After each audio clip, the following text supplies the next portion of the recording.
通电没反应，这是一个无叶的风扇，这样一转，上半部分可以拿掉，这个也可以拿掉，这是个滤芯儿。我以前也没拆过这玩意儿啊，这次对我来说最难搞的就是拆和装，电路部分倒相对简单。这有个塑料圈在卡着，需要把它拿出来，它的作用就是让风机在中间不能乱动，一个限位的作用。这就是风机部分啊，可以拿出来了。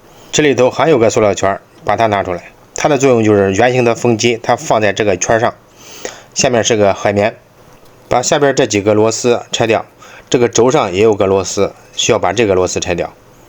然后桶里头也有几颗螺丝，那个方块是负离子发生器啊，把这几个螺丝拆掉之后，这个轴就可以拿出来了。底座下边是电路板，把电路板拿出来之后，量300伏是有的，这个5伏没有。它的电源芯片用的是 AP8012H， 我查了一下这个资料呢，这上给的典型电路图是有开关变压器的，也就是隔离性的，但是它实际是非隔离性的。不过也没关系啊，有了这个资料之后呢，就稍微简单多了。我怀疑这几个电容有问题。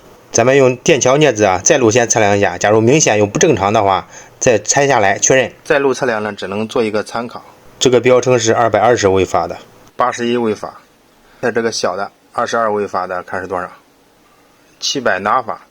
测量结果呢，与标称数值差别太大，所以说要把这两个拆下来再一步确认。咱们测一下，这个小的影响比较大，大的是7805后边滤波电容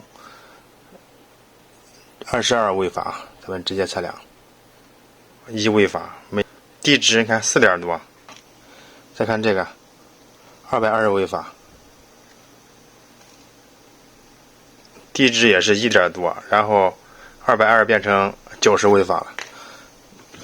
那这上面还有个小的，把这个也拆掉，我看这个多少？16伏47微法，也没容量了，你看没？在线测量一下这两个大滤波电容，200伏68微法，这个已经放完电了啊。然后看一下61微法，还凑合。这个65微法，这个就不换了。这4个电容50伏4.7微法，直接测量4.8微法。4.6微法，4.5微法。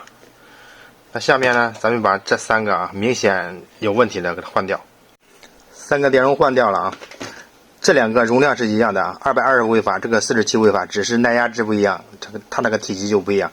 这个原装是22微法，我没有找到一样的，我换了一个50伏47微法的，这个也应该没问题啊。咱们直接插上电试试。咱们通电。哎，这回行了，有声音了。